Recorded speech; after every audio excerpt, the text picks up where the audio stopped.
आज हम बात करने वाले हैं what my three mistakes जिसकी वजह से I didn't land a job in 2025. So firstly I would say कि मौक मौक देना और देने के बाद उसका एनालिसिस करना इज वेरी इंपॉर्टेंट, पता है। तो मैंने भी काफी सारी वीडियोस देखी थी, मौक देना इज मोर इम्पोर्टेंट देन उसका एनालिसिस करना, मैं तो यही सोचती थी। लेकिन मैंने मौक देना शुरू करे थे अक्टूबर में, पहले तो यही मिस्टेक है। अक्टूबर में मैंने देने शुरू करे थे और 21 नवंबर को मेरा एग्जाम था। काफी गलत टाइमिंग थी, फिर भी I realized at a good time जिस बात मैंने उसको मॉक्स देने शुरू किए थे।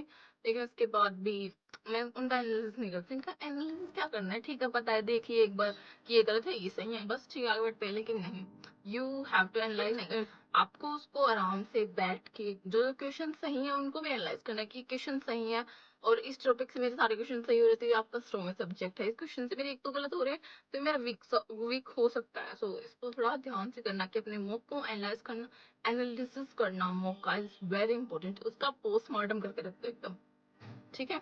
फिर just focusing on one subject या फिर ओवर डूइंग वन सब्जेक्ट या फिर not focusing on ignoring a subject. Ignore मत करो, ये तुम्हारे सब्जेक्ट है as an very essential subject, तो इसको इग्नोर करने से तुम्हें कुछ नहीं मिलेगा, उसको इग्नोर करो, दैट इज इम्पोर्टेंट। सो मैं, तुम्हें पता ही है कि तुम्हें अगर मुझे रीजनिंग कितनी अच्छी लगी थी, तो मैं पूरे दिन बैठ के रीजनिंग पजल, जुलाई से लेके अक्टूबर तक मैंने सिर्फ रीजनिंग में पजल ही करी थी, सिर्फ पजल।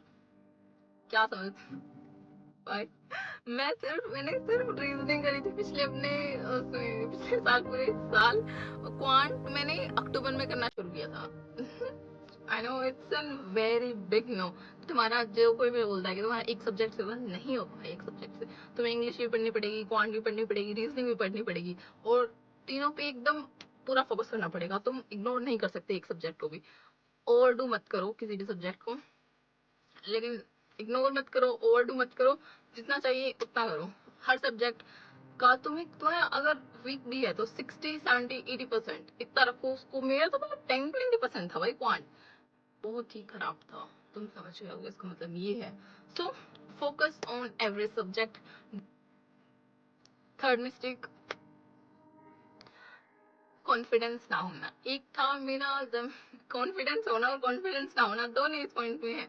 सो आरआरबी पीओ से पहले आई वाज वेरी कॉन्फिडेंट कि मेरा तो हो ही जाएगा, I am that good in reasoning, मेरा तो हो ही जाएगा क्वांट का। मैं सोचती नहीं थी मेरे बारे में नहीं सोचा, कोई बात नहीं। सो उसका मैं तो बहुत ही ज्यादा कॉन्फिडेंट थी कि मेरा तो हो जाएगा। तो सभी को लगता है मेरा इतना सब्जेक्ट हो गया, मेरा इतना सिलेबस हो गया, ये हो गया, वो मेरे पास तो है जो, तो वो गरीब अनएम्प्लॉयड बेरोजगार, लेकिन नहीं हो पाए। आरआरबी भी देने के बाद I was ready to reality check, नहीं हुआ। फिर मेरा मोरल एकदम ही डाउन हो गया। लेकिन फिर आरआरबी का था, मैं शायद 6 7 को, तो वो तो देना ही था, मैंने दिया। आरआरबी का मैंने अटेम्प्ट किया था, आई थिंक 64 या 65 अटेम्प्ट किए थे। उसकी कट ऑफ कितनी गई थी? 65 राजस्थान ओबीसी की। और मैंने जितनी भी टेलीग्राम पे देखे थे चैनल, जितने भी टीचर्स देखे थे, सभी ये बोल रहे थे भाई 70 से नीचे तो जा ही नहीं सकती।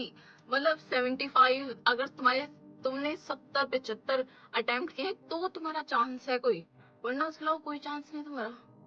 तो मैं सोचती भाई मेरे तो 65 है, कोई चांस ही नहीं है मेरा होने का। तो समझ नहीं गई, इसके बाद कुछ नहीं पढ़ा मैं। आरआरबी कल रखा होने के बाद मैंने कुछ भी नहीं पढ़ा। और 21 जनवरी को रिजल्ट, 21 या 23 जनवरी को रिजल्ट आता है, मेरा हो गया। 7 दिन थे, मैंने मेंस की तैयारी करी 7 दिन में, ऑब्वियसली नहीं हुआ यार आरआरबी रिजल्ट में। अगर शायद उस टाइम में पढ़ लेती तो जॉब, लेकिन नहीं हुआ। अभी अभी इसकी तो वैकेंसी इतनी थी, इसका तो कम जाना ही था, हमको पहले नहीं बता सकते थे। जब मैं आराम से पूरे दिन रील स्क्रॉल कर रही थी तब नहीं बताया जा रहा था कि थोड़ा पढ़ लो, हो सकता है तुम्हारे चांसेस हैं। 1700 वैकेंसी थी पिछली बार राजस्थान में, नहीं करी मैंने, नहीं हुआ। ये मिस्टेक मत करना कि तुम, अगर तुम्हारा एग्जाम अच्छा हुआ है, मेरा तो अच्छा हुआ था भाई, देख 64 थे, मेरा 65 की कट ऑफ थी, इसका मतलब अच्छा हुआ था। 64 65 अटेम्प्ट की थी मैंने, मेरी मार्क्स आते तो मेरा अच्छा हुआ था। मेरी एक्यूरेसी बहुत अच्छी है भाई, मेरी हर सब्जेक्ट में एक्यूरेसी वेरी इंपॉर्टेंट, और मेरी बहुत अच्छी एक्यूरेसी है। मेरी उसमें आरआरबी पीओ में भी मैंने जितने अटेम्प्ट करे थे उतने में मार्क्स आए थे, एक दो ऊपर ही आए थे क्योंकि नॉर्मलाइजेशन की वजह से। सो एक्यूरेसी बहुत अच्छी थी। So don't believe on Telegram groups.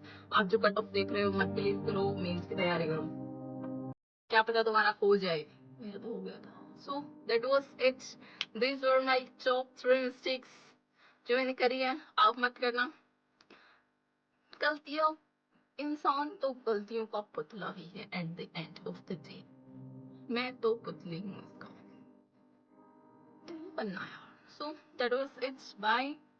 और पढ़ते रहो, खेलबाज मिलेगा।